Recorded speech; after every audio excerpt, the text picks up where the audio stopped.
I'm Kerry Shale. And I'm Daniel Crespin. And this is Bob Dylan. Approximately.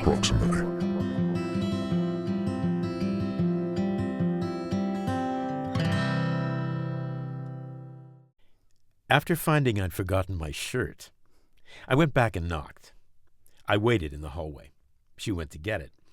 And I tried to make sense out of that picture of you in your wheelchair that leaned up against her Jamaican rum, and when she did come, I asked her for some. She said, "No, dear." I said, "Your words aren't clear, you better spit out your gum." She screamed, till her face got so red that she fell on the floor, and I covered her up and then thought I'd go look through her drawer. Fourth Time Around by Robert Zimmerman.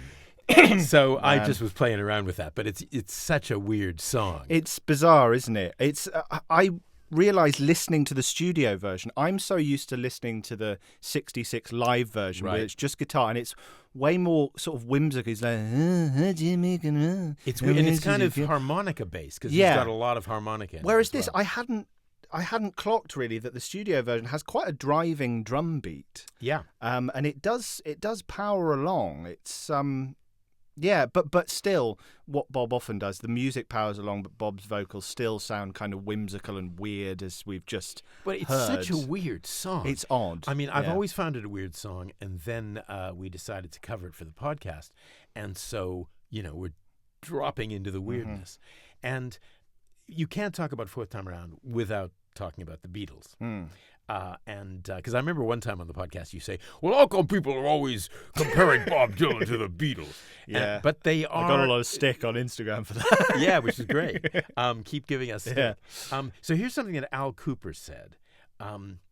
This is a quote from Al Cooper.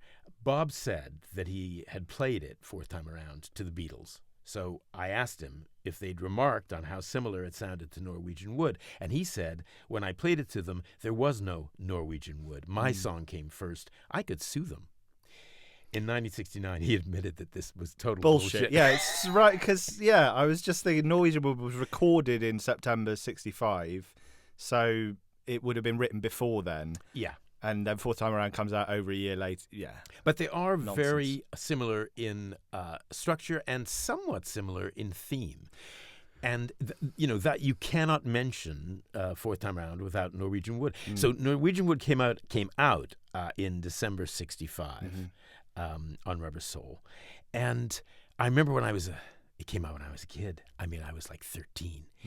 And I thought it was like one of the most grown-up Beatles songs I'd ever, I thought this seems to be about that sex thing, which I'm beginning to discover. And it was mysterious, but very sexy and playful and kind of risque. And there was all sorts of stuff going on beneath the surface of this kind of, it was sort of warm and amusing song. And then Fourth Time Around, which I didn't hear until much later. It came out in June '66, but as you know, I was too frightened to listen to Bob Dylan when I was that young. Especially Blonde on Blonde. Especially Blonde on Blonde. But listening to it now, it's kind of he's getting into the surrealism. Like the bit that I read starts out. It's a little bit of realism in the middle of this song where he says, I went back to get my shirt and I waited out in the hall, and then there's a gum and, she screams and it all gets very, very surreal.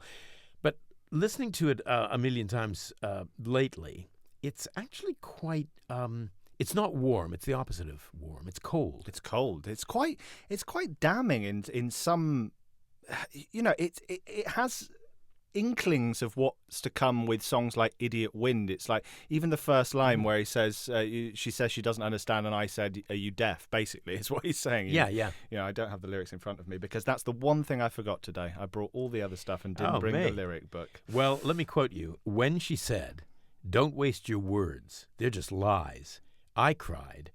She was deaf.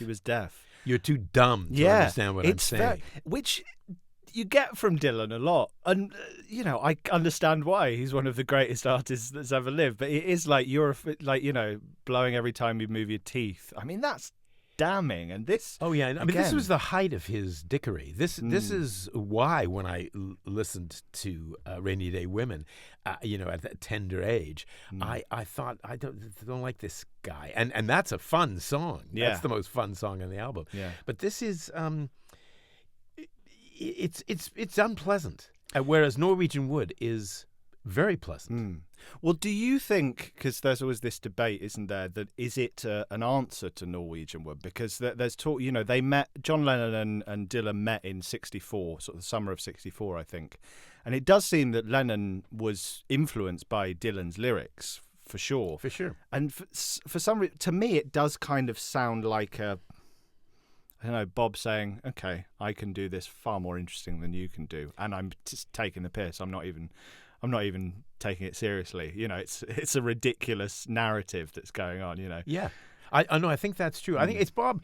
He's showing off. Yeah. I think he's showing off because at that time, as he has said, it did come pretty easy to him. And he's saying, yeah, I can take that and I can double you.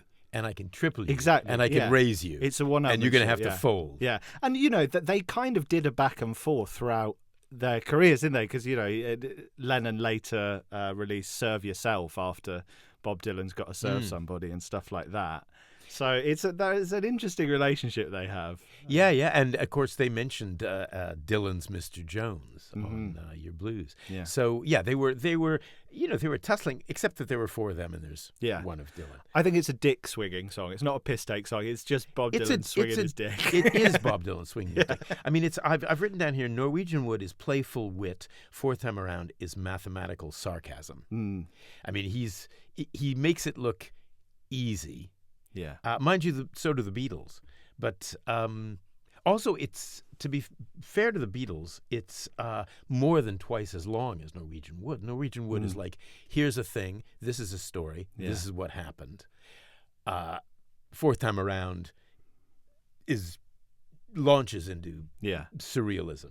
They're both in 3/4, although you could argue Norwegian Wood 6/8, but that's a whole nother thing. Time signatures don't really exist in some ways, but it just feels too similar for it not to be a response. Oh yeah. I mean, here's what Clinton Halen says. Our friend Clinton. Our friend Clinton. He believes that Dylan, having noticed his influence on Rubber Soul, wrote Fourth Time Around as, this is the quote, a way of showing that he could raise the bar lyrically on Lennon. And then Lennon admitted when he heard it, I was very paranoid about it. Yeah. And apparently it completely freaked him out. But Halen also appears to see the song as being about a love affair between two wheelchair users. Yes, I did read that, and I was like, that's... Clinton. Clinton. It's so Richard F. Thomas said something about this, that if Fourth Time Around is addressed to the Beatles, then its closing couplet, which is, I never asked for your crutch, now don't ask for mine, is devastating, in inverted commas, and a message to the Beatles to stay away from what I'm doing. He believes that it rings true to hear that Lennon was unhappy at what must have felt like mockery and parody, and that Dylan does in fact parody the simple rhyme of the Beatles song. And he does, the Jamaican rum, when she did come, I asked her for some. That's not something that Dylan does generally, three immediate rhyming couplets. Although I mean he does I agree that is probably a piss take, but what a thing that I found really interesting was that in a year later, or just a little over a year later, he turned the tables on himself on all that surreal stuff and wrote, shut the light, shut the shade, you don't have to be afraid, I'll be your baby tonight. Yes. So he kind of finally went there with enormous, I think, sincerity and honesty, and he was getting into those simple rhymes. Yeah, but even then, it's different to the early Beatles stuff. That's all like, I want to hold your hand and all that stuff. Because he then releases a song called Country Pie that's so like dirty and winky and stuff. Yeah. So even within his, and I do agree, it's a sincere album. I think Nashville Skyline, and I love that album. But yeah, there's still a little wink there. Yeah. Well, we'll get it. I'm going to get into the sex thing later, because I think that this song is so sexy and so full of sex. But I just wanted to compare a couple of verses. I sat on a rug biding my time, drinking her wine. We talked until 2, and then she said, it's time for bed. So that's very warm, very late night. We've all kind of been there. Compared to this from Fourth Time Around, she screamed till her face got so red. Then she fell on the floor, and I covered her up, and then thought I'd go look through her drawer. Yeah, he's going through her possessions after she's collapsed from screaming at him.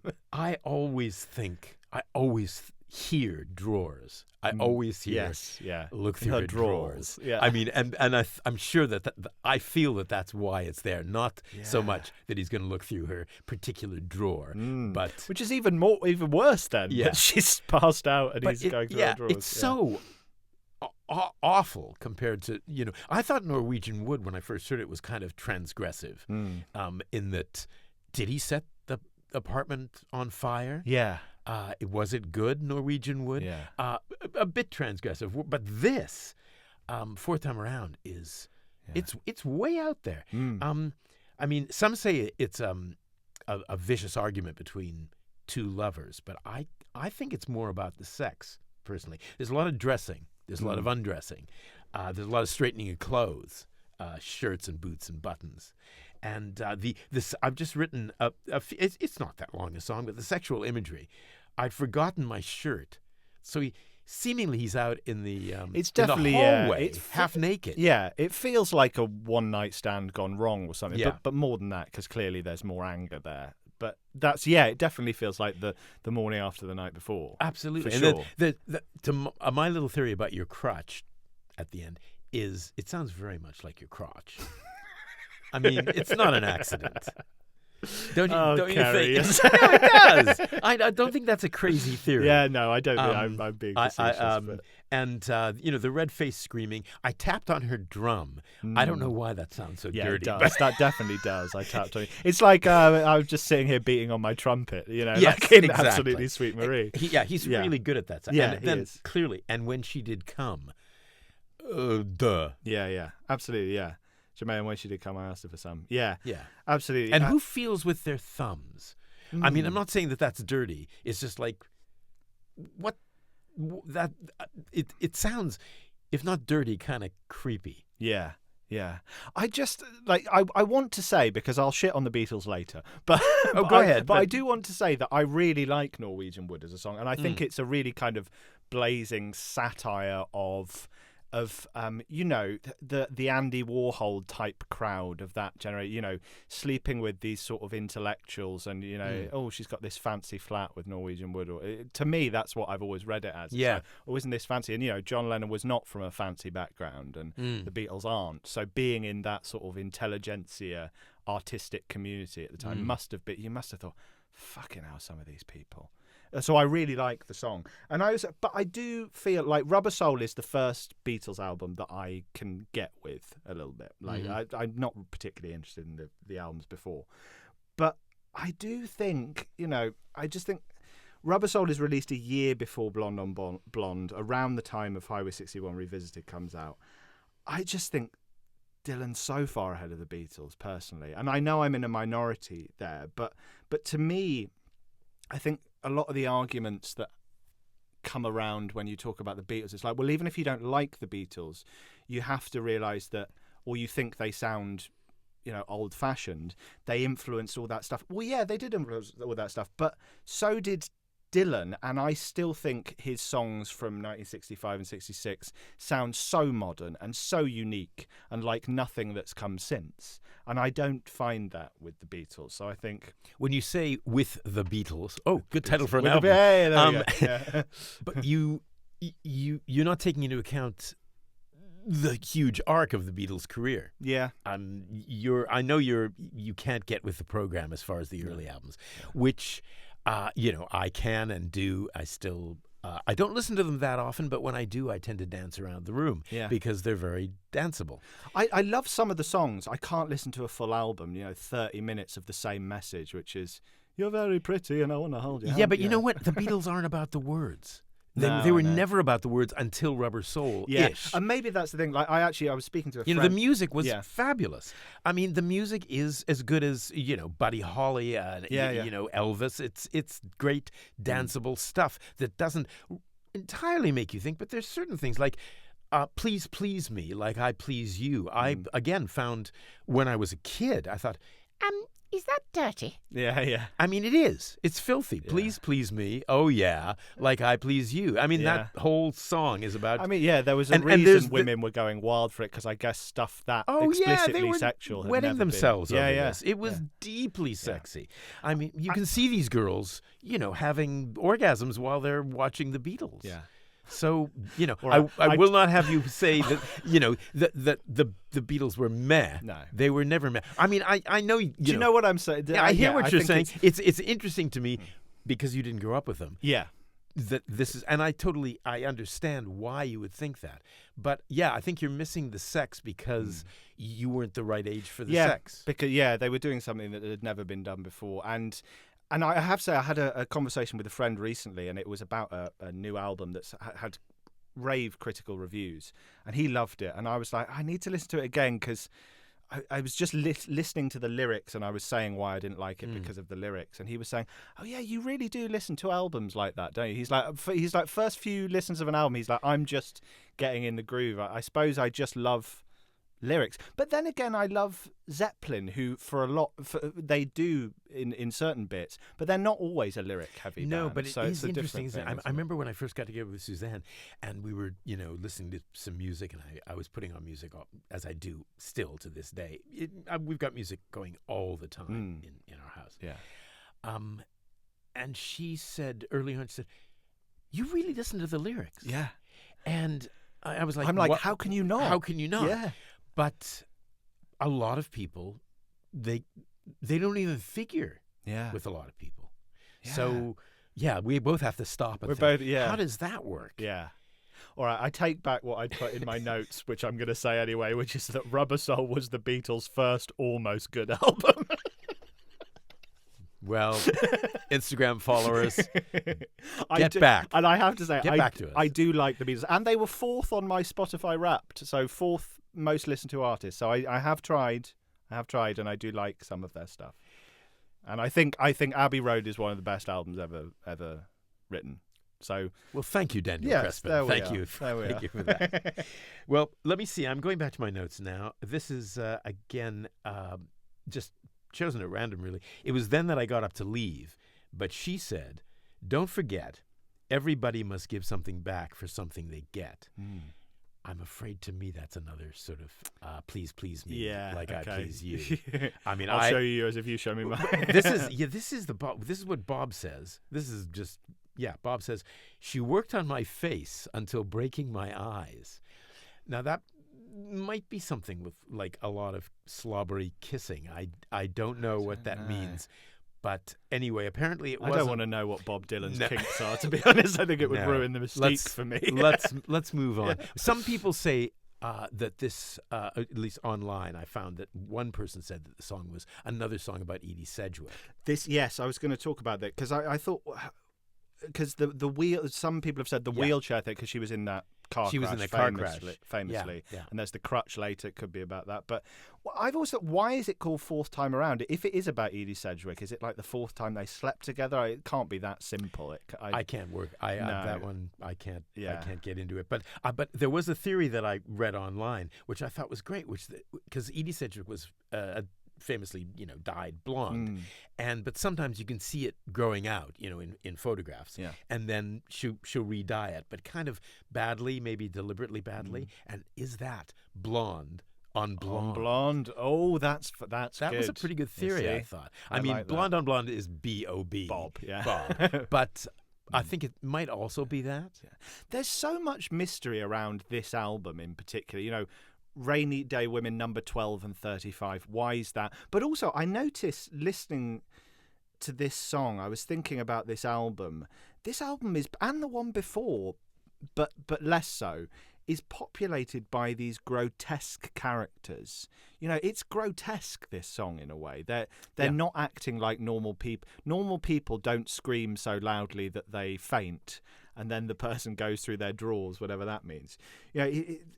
It's almost like I feel Bob, he looks at the world, I think, as people are lost. People are lost and aimless, and that is a lot of human nature. I think we're always trying to figure out stuff, and I see that in this album. It's a lot of, it's little boy lost. He takes himself so seriously, brags, people trying to figure out stuff, and I think Bob's always known what he's about, so he's kind of looking at it from. Yeah, although I sort of I'm not sure I agree with that, because Bob knows what he wants, but he's looking for what he wants. He's always searching for what he wants. Yes. And so I think sometimes his songs are sort of about the search. Yes. What's going on underneath. I think that's all artists, though, isn't it? It's still, what I suppose what I didn't articulate well is that he has meaning. He knows what his meaning is, and it's that artistic search. Whereas I think, I'm still searching for meaning. Man search for meaning, all that stuff. And Bob is the enemy of the unlived, meaningless life. Yeah, that's true. Yeah. But I'm not sure that he knows what the meaning is. I think he's searching for the meaning through his songs, or even through his conversations. Like when people say, when you hear Bob Johnston coming through the speakers saying, "What's this one called?" Yeah. I can't remember that particular one. There's some hilarious There's some ones hilarious, on that. and literally the first thing that comes into his head. Yeah. So I think Fourth Time Around is possibly the first thing that comes into his head. Yeah. And I think in a way the entire song of Fourth Time Around might be the first thing that comes into his head. It's the subtext of sex, possibly. It's just sort of, maybe he he had some sex and then he wrote this song, and this was what was going through his head. Yeah. This was I think my favourite line of this. I just love it. Gallantly handed her my very last piece of gum. That's his idea of gallantly. It's like the narrator in this song is a mix of cutting and naive, which is what I think Dylan is in '66. From what I see of the clips, he's like the wisest little teenager ever, who's still, all teenagers think they know everything. Yeah. And Bob is a genius who knows a lot, but actually, this song in some ways sums up the Dylan of that time to me. Yeah, I saw a thing on YouTube or Instagram the other day, which I'd never seen before. It was an unfinished song of Dylan in around '66, because you could tell from his hair, and it was a really beautiful little snippet of a love song, very vulnerable, almost Nashville Skyline-ish. Yeah, and I got it through my head that he just met Sarah and sort of knocked this thing out, because this song is without love. Yes, it's absolutely totally, ruthless, cold, funny in a sarcastic way, like that gallantly offered her my very last piece of gum, and then said later on, says, "Oh, I can't understand you. You've got gum in your mouth. Yeah, you got gum in your mouth. Spit out your gum," which I gave you gallantly 5 minutes ago at the beginning of this argument. And I probably gave it to you because I knew I could use that later on. I can't hear you. I mean, you can't win. Like the Bob, the person, it may not be Bob Dylan, the person in this song, you can't win with him. No. He's just so quick and so sarcastic. Yeah. Do you think, because Blonde on Blonde's a long double album, do you think it stands up on that album as a track? Do you think it's, because a lot of people say it's one of the weakest, and I probably would have said it's one of the weakest before looking into it, actually. I remember when we decided to do it and I suggested it, and you said, I'm not sure about that song. And I kind of felt like that as well. Like, I thought it would be worth going for, basically because of its, alleged similarities to Norwegian Wood, which I love. Yeah. And so I thought, well, that's reason enough. And I now think, I think it's great. And as you say, that live version, the '66 version, makes you really realize how, because it there's a lot of fancy guitar work in the original, and the guitar work is very beautiful, but his very simplified version in '66 and quite stoned-ish is very deep. It unveils all the layers in the song, and even, as I said, the harmonica solo in it, and somehow it's kind of less cold, less vicious. It's warmer, I would say, the live version. So yeah, I think it's a brilliant song actually. Yeah, I sort of agree now. I don't think it's up there with his best, obviously, but I think, I do find, talking of the guitar, because it is beautiful, the guitar thing, but it's very not Bob, because it's clearly not him playing. Yeah, he doesn't yeah, play like that. yeah. It sounds a bit too perfect Yeah. for me. It sounds like something like the intro to an Anne Murray song or something. Do you know what I mean? Now that's damning. Do you know what I don't mind Anne Murray, sure. But it sounds like quite a nice little ditty No, that's I about agree. to happen. It sounds maybe that's a piss take of the Beatles. Yes, that's very good, and it totally, it's what Bob likes to do, which is completely juxtapose the music and the arrangement, as we'll see in the next song we cover, with what's actually being said. Actually, speaking of covers, so I sent you a version of Fourth Time Around that used the tune and the instrumentation, like the sitar of Norwegian Wood. It's by a guy called Ed Morneau. On Evil Spotify. By the way, I'm referring to it now as Evil Spotify. That's like I've changed the name. Yeah, because I am wedded to Spotify. My life is embedded in awful. Spotify, but they are evil. And and so that's it's one word, Evil Spotify. By the way, so I found this thing by Ed Morneau on an interesting album, which is called sort of like it was sort of not cheap cover versions of Bob Dylan, but it was sort of like low budget, lo-fi, something like that. Lo-fi, yeah, probably. And I knew you'd hate it, and you can explain why you hated it. But I can't say I loved it, but I thought it's he sings Fourth Time Around to the tune of Norwegian Wood, which I thought, I don't understand it musically. I don't even understand how he did it, but I found it quite interesting. There's a little, I know that, like, the background singing is by this sort of the cute main girl thing singer. That really it's just me. terrible. Yeah, I agree. But you heard it, and what did you make of it? I did. It was just too twee for me. Yeah, it was. Which Bob is, if Bob is anything but twee. Yeah. No, I agree. Do we have anything more to say? Have we covered all the sex stuff? Yeah, the only thing I have to say is, it's because I like to mention it because I think it's important. It's played live 37 times, very sporadically since the 66 tour. He played it a couple of times on the one with the band in 74. Oh, did he? He did. Wow. He played it in sort of then a few times over 99, 2000 and 2002. Last time it was played was 2002. So that's all I have to add. But, yeah. Okay, goodbye, Fourth Time Around.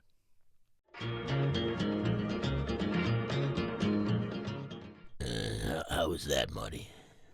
One more time, Bob. Just keep it natural, Natural.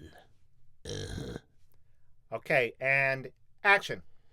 I wouldn't say Rolling Thunder was a traditional review, but it was in the traditional form of... that's all clumsy bullshit. Don't cut. Keep it rolling. Yeah, clumsy bullshit, Marty. Bobby. Bob. Yeah. We're trying to get to the core of... The core of what? What's it all for? Well, it's like we discussed. It's for this little podcast thing. Well, what's that about? It's this podcast thing. I don't know. Your songs, I guess. Yeah, I don't remember a thing about my songs. They happened so long ago. I wasn't even born. But you said you'd give these guys a break. You said you like the name of the... Okay, fine. Just tell me what you want, and I'll do it. I'm sorry, Marty. If I got a bit testy, Coronation Street's about to start. How about you just read this out loud? Okay. Please subscribe, rate, and review. And cut.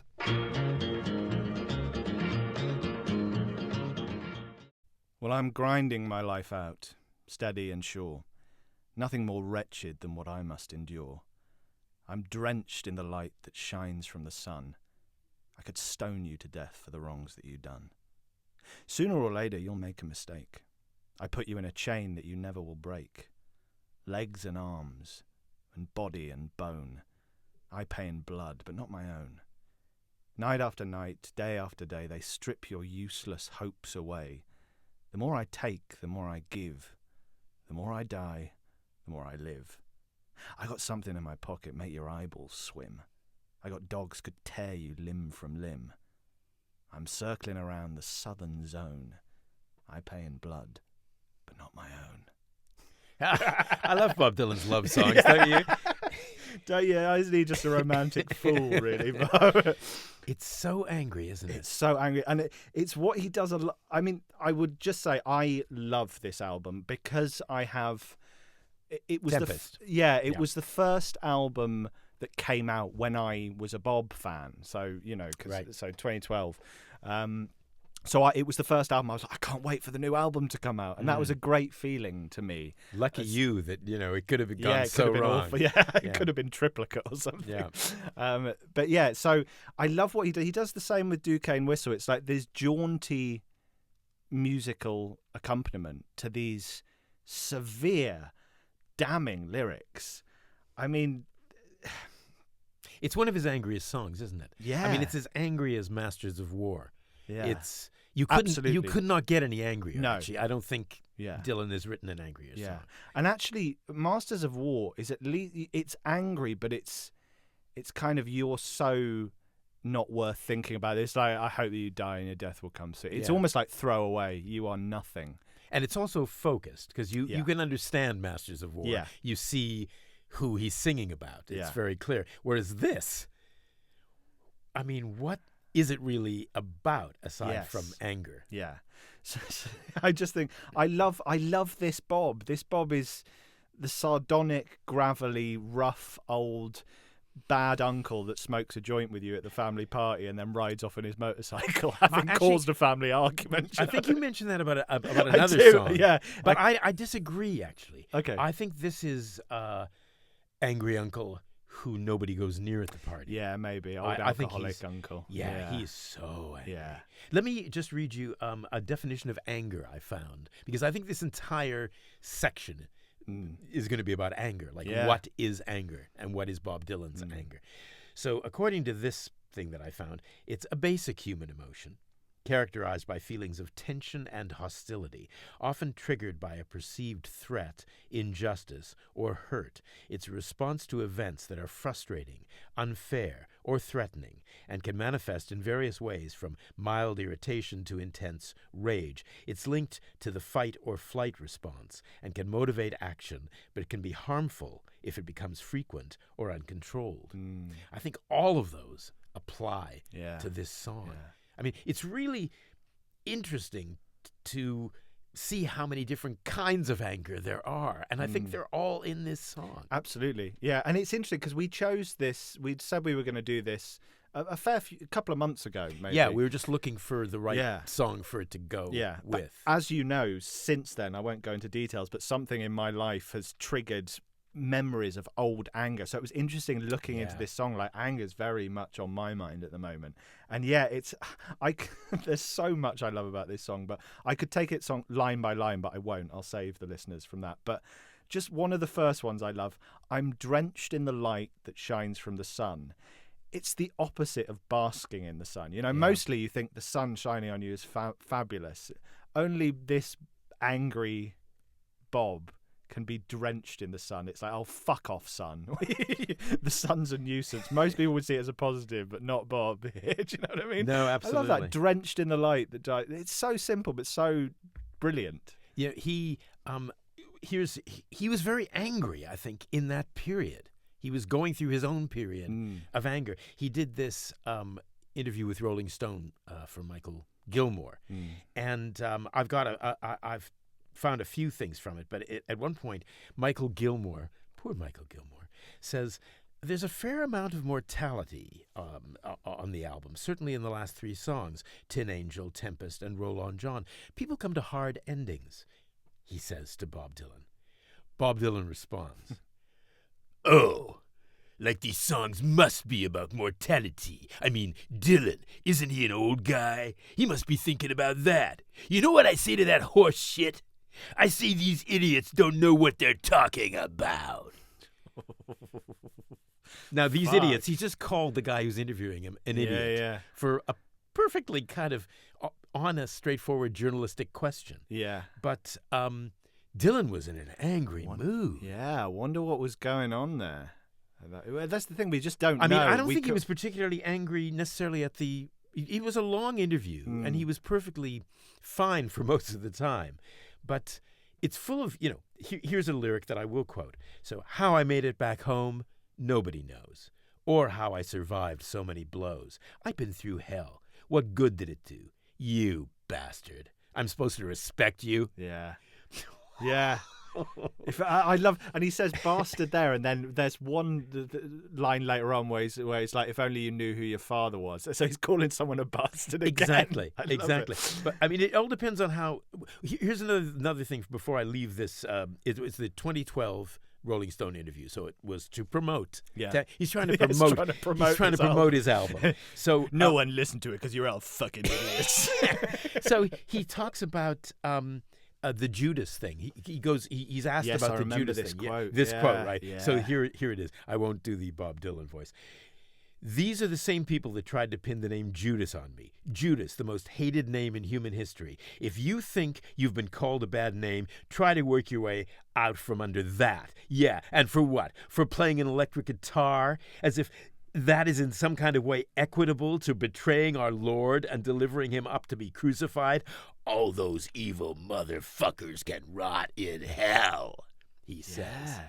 He's angry, man. And that's old anger. That's about the Judas thing. Yeah. And it's rare for Bob, because usually he's just evasive in interviews, right? Yeah. He's not evasive. I mean, he's... he's hot. Yeah. He's on fire. It's interesting you say. I really liked hearing the definition of anger, and one of the things that I picked up on was a response to a perceived injustice, and that's what this song feels like to me. I could stone you to death for the wrongs that you've done. It's like, I'm coming for you, legs and arms, body and bone. Yeah. It's literally, I'll fucking kill you if I get my hands on you. It's Bob's shadow on display in Jungian terms. It's like the shadow absolute. You're supposed to integrate the shadow healthily, but this is the shadow on full display. And actually, I find great art can come out of that, and it's interesting how many musicians, particularly, were influenced by Aleister Crowley, who was the epitome of the shadow on full display. Right. You have he's on the cover of Sgt. Pepper. Jimmy Page was a huge Crowley fan. Marilyn Manson, all these people. So yeah, this is Bob's shadow song, I think. Yeah, no, exactly. I mean, I read many takes on the song online. One that I don't by any means entirely agree with, but was really interesting.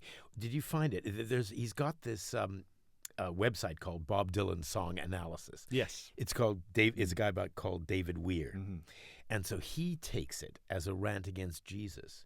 He takes it as almost as if Judas is speaking.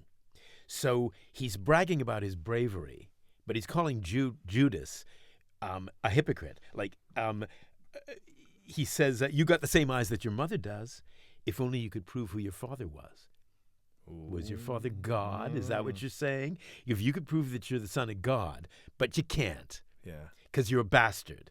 I mean, he's actually calling him a bastard. And the narrator is bragging about his bravery, his own personal bravery, while he's calling Jesus a hypocrite. And all these things, all these rants that he's throwing at this person, he's throwing at Jesus. That is what this guy said. And I thought, well, it's an interesting take. It's an interesting take, and it's not entirely sort of unsupported. No, and there's loads of kind of biblical references throughout the album, as well as there are on many Dylan albums. But there are quite a lot on Tempest. Yeah. I'm trying not to take I love this song so much, I'm trying not to take it line by line, but there's so many. Take some. Well, I mean, there's a lot of... Speaking of lines, I don't know if you noticed, going back to bobdylan.com, I hope you didn't. Oh, God, yeah. I've left written two stuff verses out. They left out two verses. And so what have I put? Was it? He's completely taken out the verse, a low cards I would have gotten, but I'll play this hand whether I like it or not. I'm sworn to uphold the lies of God. You can put me in front of a firing squad. And they left out the best. They left out the best verse, or at least that one. Let me just flick through my own sort of things, and I had to find them. And I now have to go to these crappy websites that aren't Bob Dylan promotional.com. So to find the real... Oh, they left this, which is probably my favorite verse. Another politician pumping out the piss. Yeah. They left that out. Did they? Yeah. Oh, I missed Another that. ragged beggar blowing you a kiss. Yeah. They put so another one was just about you bastard, I'm supposed to respect you, to my conscience is clear. Yeah. What about you? Yeah, they changed Why, that. Bob? Why? Like, he must just be trying to annoy us. I think he is. I've got a theory about why the BobDylan.com lyric thing is so shit.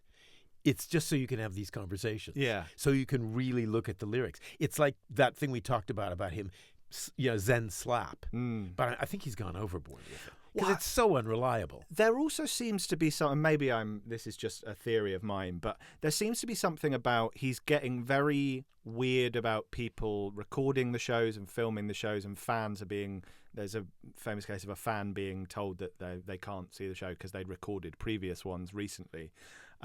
And it seems like a lot of the fan arguments are that this is he's an important musical and historical figure, and these things need to be, there needs to be a record of this. Yeah. And I think in some ways it's Bob's way of going, oh, you think this is really important, do you? You think, well, I'm going to absolutely tear into tatters my work on my website. These are now the official lyrics. Fucking do something about it. Do you know what I mean? I think that's a good theory. Do you know what I mean? I think that's a good It kind theory. of feels that way to me. I think that, and look at us. We're getting... We're Worked falling up. for it. Yeah. Oh, God, he's so ahead of us. I know. Right, let me just get back to So another angry beggar blowing you a kiss is, another politician pumping out the piss. I love, but another angry beggar blowing you a kiss, I love even more, because to me it's got the word angry in the line, and I sometimes think that this whole song is Bob's meditation on anger, and kind of forcing us, the listeners, to focus on anger, not thinking so much what is he angry about, but what is anger? Because it's like a fire. This thing it burns. And just for instance, that line, another angry beggar blowing you a kiss. Like if you blow someone a kiss, it's generally out of love. Yeah. How do you angrily blow someone? How do you a kiss? Oh, this is on video now. We're on video now. It is actually taking this gesture of love. Oh yeah, sure. And boxers, have you ever seen boxers do it? A couple of boxers do it in where they square up to each other and they go, it's a real provocative thing in a macho kind of environment to go, yeah. It's a really undermining. Yeah. That's really good. And also an angry beggar. Yeah. Like beggars are sort of, please, sir, please, This is an angry beggar. I mean, it's the whole look of an angry beggar blowing you a kiss. Yeah. It's almost like a painting or something. I find it really, like, what is anger? Like you were saying you were going through some anger. Yeah, well, I was actually going to ask you at some point, kind of like as my wise older friend, like where? How have you dealt with anger? Because that's the thing. I feel like it has to go somewhere with anger. That's the problem. I was thinking about this song, made me think about it, which I think is one of the reasons for the song to exist. And I remembered that I had trouble expressing anger till I was probably about 30, because I hadn't seen, all I'd seen in my household was suppressed anger. Yeah. Like I know you saw genuine anger, with your parents. I saw suppressed anger. My dad told me at one point that me and your mom have a deal that we will never argue in front of the kids. And my dad would tell me all sorts of parenting theories. Like he would tell me what a great parent he was. Don't show your workings as a parent. He would say, never show your workings. He'd say, I don't hit you, And at that time, a lot of parents hit their kids, and but he would say, I decided I was. So I'm. How great am I? How great a dad so am anyway, I? So he basically decided not to show me anger. So consequently, I was like really fucked up about showing anger. And I had a girlfriend when I was about 30, and I was angry at her. And I was saying, a lot of it would manifest itself in sort of, I'm really disappointed. And I'm not angry, I'm just disappointed. Yeah, disappointed. And she said to me, no, you're angry. And I said, well, no, I'm just disappointed. She said, you're angry. Be angry. Be angry. Yeah. Be angry. And she gave me sort of the tools. I remember I ended up throwing a cup across the room. It was Kerry. great. Yeah, No, but yeah. it was great. I thought, Yeah. wow. Yeah. I can. So that's where I learned, and I did. I had to learn how to be angry, and I've got no problem with that now. Sorry, Yeah. I just accidentally hit the microphone. But you have to. Anger is important. It's an Yeah. important human emotion. So, and I've had some good old knockdown, drag out fights with, mostly would have to say girlfriends. It's difficult. Don't know if I've ever shown real anger. I think I have trouble showing real anger to men. I'm probably afraid I'll get punched in the face. Yeah, there is. That's the thing, isn't it? Yeah, it's a physical. There's a physical danger there. But yeah, a friend of mine who we're now sort of probably going to be all right, I guess. But he said, he was like, maybe we just need to get in a room and fucking be angry at each other for a while. But the problem is, I have so much anger that I've suppressed for so long. I'm scared what I'll say, and then it'll be irredeemable. But yeah, I mean, that is the problem with anger. It's- You it's- say it's stuff hard like to- in this it's- song. Yeah, You say the most awful yeah, things, and it's difficult to take them back. yeah. Yeah. So I mean, sort of like, talking about us. I've had some good old drag out fights with Suzanne. You do with any Course. good Yeah, relationship. yeah. You have to have. You have to. Yeah. Anger. Until this is the wise old fellow talking. At one point, you just get too tired, Yeah. and the anger just doesn't burn that brightly anymore. Yeah. And thank goodness for Donald Trump, I must say, because without him, I don't think I'd have anything to be angry about. And Nigel Farage. There's a few people who can get my goat. Yeah. So Peter that Thiel's another one for me. Do you know about Peter Thiel? No. He's basically the Antichrist tech bro. Anyway, this is a different right. No, I've concept. read his name. Yeah, it's dreadful. yeah. Well, the tech bros do. So I do. It still burns, and I can let it out. But it's harder after a while to just. I mean, Anyway, this could be I won't make this a podcast all about my anger, but No, but I'm interested. But it's what the podcast is about, because that's what the song is about. Yeah. And I think really Dylan is exploring anger. I wonder, even in the Michael Gilmore interview, if he was doing that on purpose. Yeah, it's a bit. Well, he does try. Like in that Rome interview for Love and Theft. He's trying to point people towards ancient Rome, and nobody wants to hear it. Yeah. And he might be. I mean, Yeah, you never know. But I mean, anger is related to depression as well, isn't it? Yeah, well, I think this is why I've suffered from depression. It's anger. A therapist once told me depression is essentially anger turned inwards. Mm-hmm. And I didn't see suppressed anger as a kid. I saw out and out anger, but Mm-hmm. I was scared to be angry because I had these two very volatile people. That when I got angry, it was scary. It was beaten down in a way. I wasn't beaten, but it was metaphorically beaten down. You don't get angry. So that I was scared to be angry. Yeah, that just reminded me of. Okay, this is going to get personal again, but I don't suppose I ever told you the Lake Sasaginnigak incident. The what's what? That would be a great title for a John Prine song. Yeah. My dad always insisted on taking me on fishing trips. Not always, a couple of times, up to the north of Manitoba. And with all the older guys, the men in there, like they must have been in their, I don't know, late 30s. And so I was probably about 10. And he took me up to Lake Sasaginnigak, which is you'd fly up on Such a Canadian name. I know. Well, it's in Indian, it's a native Indian. Yeah. And I love some of the names, like Moose Jaw, Saskatchewan is my favorite name for a place ever. It's it's hard to top, isn't it? I mean, Winnipeg means muddy water. Right. Muddy water. So it's an old blues name. Yeah. So we flew up to Lake Sasaginnigak, which is it's like a single engine plane, non-pressurized. Everybody puked. Grown men were puking. I did not puke. I was very proud. Like, he was supposed to teach me, I think, this thing, how to be a man, this to hang out with. I'd never hung out with all my dad's friends, and we got there. There was an Indian guide. That was what they were called back then, an Indian guide, and he did all the hard work, and the men just got out the scotch and started telling dirty jokes. And fishing. We would go out fishing, and I hated fishing. Yeah, I've always been terrible at fishing. I hated them clubbing the. They were pretty big fish, and they would. The native guy would club them with a hammer, like just a hammer. Yeah. Anyway, that's what this is about. So everybody would be swearing and going, yeah, blah blah, motherfucking blah blah, pussy blah blah, bastard, bitch, blah blah blah blah blah blah, and telling dirty jokes. And I'd not heard these words before, and so I was being inculcated and initiated into this world of men, and but I didn't realize it. And I was having a shit in an outhouse. It was awful. Yeah.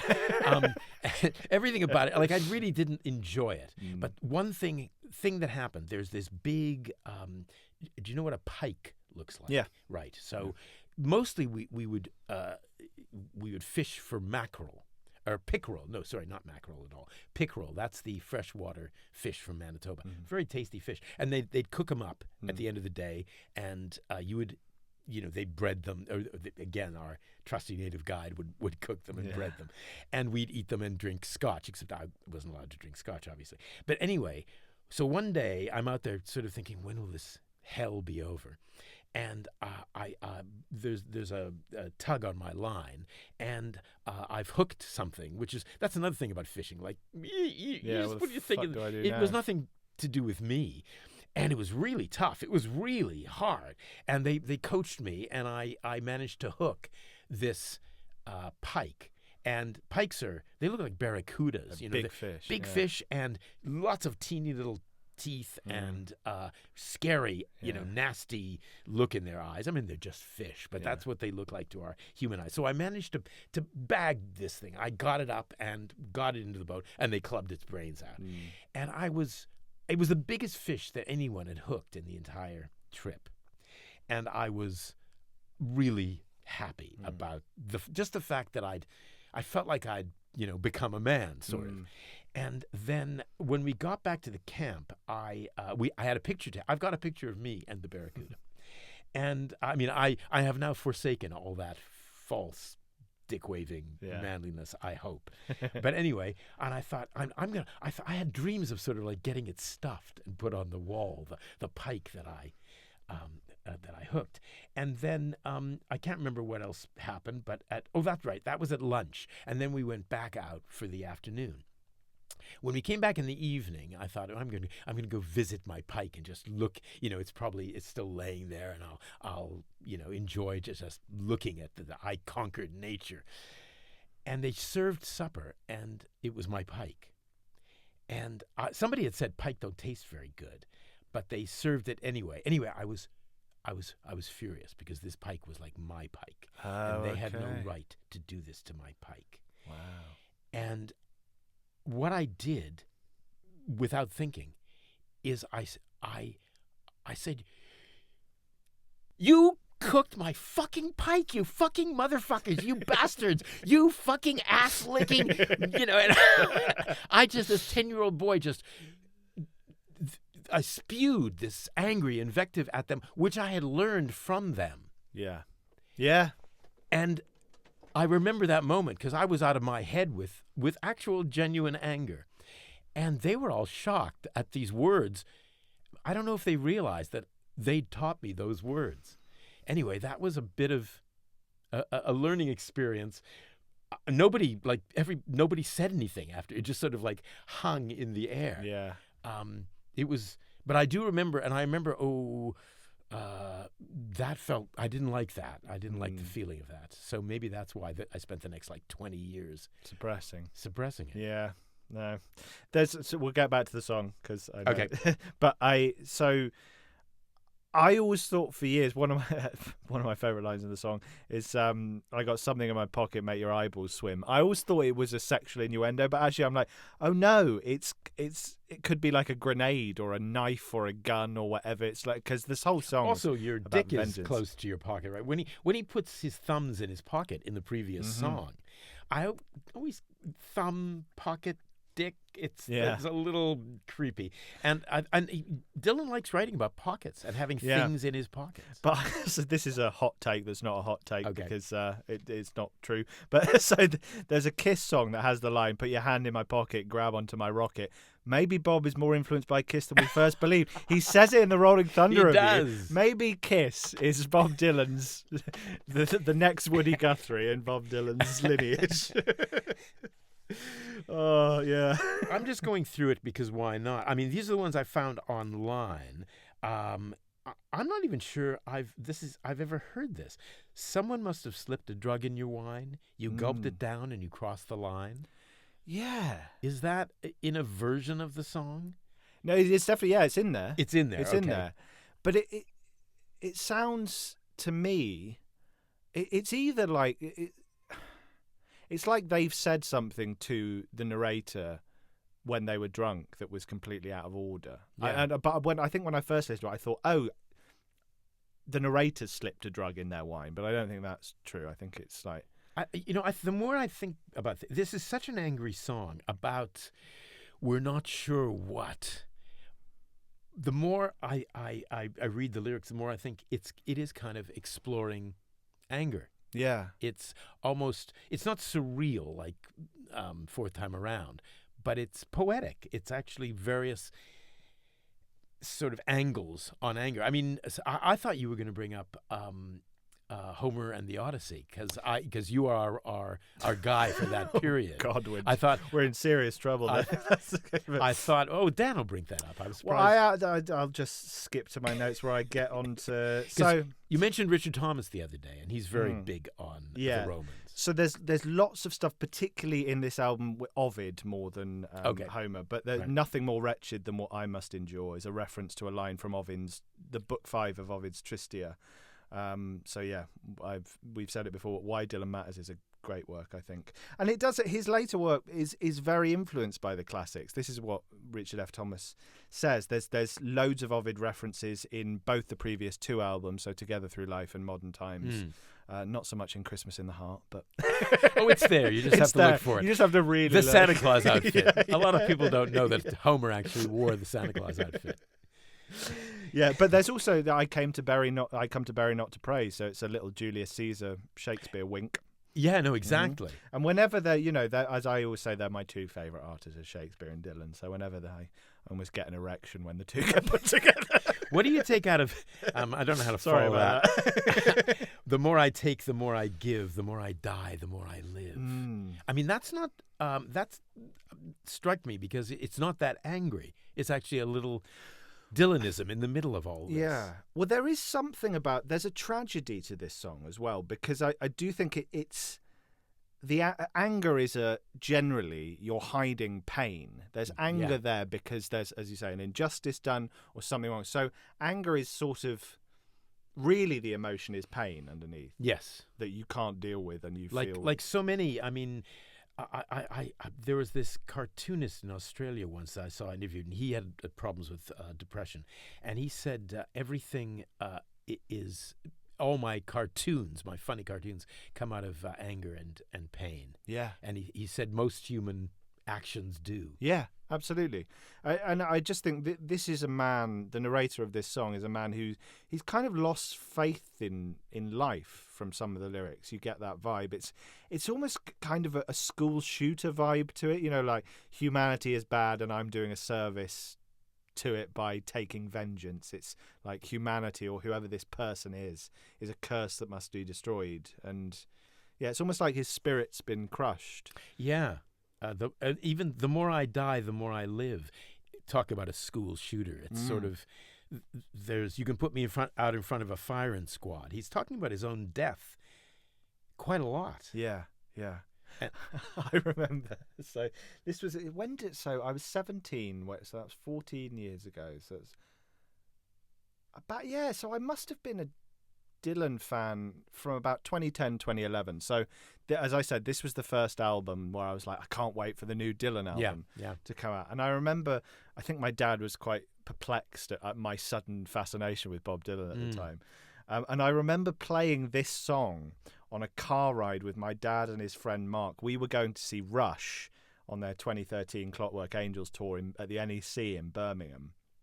And I remember turning this on and they were like, what the fuck? They were so upset by his voice, mainly because it is the ultimate raspy, like it really sounds like sandpaper, and I love it. But so many people are. I remember it shocked me at the time of how much people can be upset by his voice, and I think it brings me joy. His voice, it shows that I'm meant for the Bobs and the Tom Waits and stuff. And when people say they don't like Dylan's voice, I want to kind of say to them, you're listening for the wrong thing. You're not. You're listening for superficial beauty when what you should be listening But what I listen for is the truth. Do I believe him? And yes, I believe every word Bob is saying in this song, and in almost all of his songs. It's like I would rather. Who do I believe more? The pretty voice of Adele singing "Make You Feel My Love," or the beaten, tired Bob singing it? Bob, obviously. And people don't understand. Talking about parents and kids, I remember back in is it Rolling Bob days, we had Tom Sutcliffe on. Tom presented the Saturday Review BBC Radio 4 show that I was a guest on. So I said, do you want to come on? He said, I don't know that much about Bob Dylan. And I thought, we'll get some Radio 4 listeners maybe. We'll have you on. We'll go through a Highway 61 the album, an album, and we'll go through all the songs, and you just take them one by one. Anyway, he said, the only memorable thing, because I don't think he understood Bob Dylan at all. He didn't understand. Like he said, I remember he said about Maggie's Farm, he said, well, he should just quit then. I mean, if he doesn't like working. But he did. The one memorable thing that he said is, I know my teenage son is angry and upset when I hear Bob Dylan coming from his room, when he's playing Bob Dylan loud. And I thought, yeah, man. Yeah. Good on your son. Yeah. And at least you understand. I mean, it's pretty... Most of it actually is pretty angry. Going back, most of Bob Dylan's songs are angry. Yeah. I mean, as a, for lack of a better word, protest singer at the start, you're protesting injustice. There's got to be an anger there. And then, 65, 66, Dylan is incredibly angry. It runs through it all. I mean, even Tempest, it's not a quiet... little put it on with a snifter of cognac. Oh yes, we'll have it. Yeah, absolutely. I know we're coming to the end of our time for this episode, but there's just a couple more things I want to say. One is about musically, because I think we can easily look over the music. But musically, it's simple but brilliant. It's in C major, and it's rocking back and forth between C and F for most of it, and then suddenly it drops to A minor and D minor, where it goes, I got something in my back, those ding, ding, ding. The A minor and the D minor, they emphasize bits, and it throws the listener off balance. It's brilliant. He drops those minor chords in for 2 lines out of nowhere, and then straight back in. It's very odd. You would expect them to go on for longer, but they go dun dun dun dun dun dun dun dun dun dun, and it's back to the. Do you remember I sent you this version of this cover version of Play in Blood by this guy called Tim Swadling? We were discussing. Yeah. And I don't know what you make of that, because he seems to have done something very different. Yes, it's very different. I liked it. Yeah, it was interesting to hear it with acoustic. It was acoustic, but this great blistering guitar solo comes in the middle of it. Yeah. So I'll just recommend that. Tim Swadling, whoever you are, because he doesn't have very many followers on evil Spotify, but. I do continue my love for cover versions. This song seems almost uncoverable. It's so personal. Because it's so personal, and it's so powerful and from the narrator's point of view, that how do you bring anything new to that, really? Yeah. The last thing I want to ask you, Go on. what is the southern zone? I've been circling around the southern zone. Exactly. My one of my obvious my first thought is between your legs. That's the best end to a podcast ever. Right, we can't get better than that, Robbie. That's it.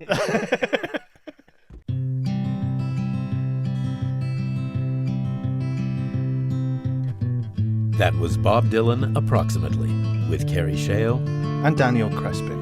Produced by Robin Guise. and recorded at Lipsync Post, Soho, London. For longer bonus episodes, join our Patreon feed. And if you have a Bobsessive friend, please spread the word. It ain't quite the end. We'll just bid farewell till we meet again.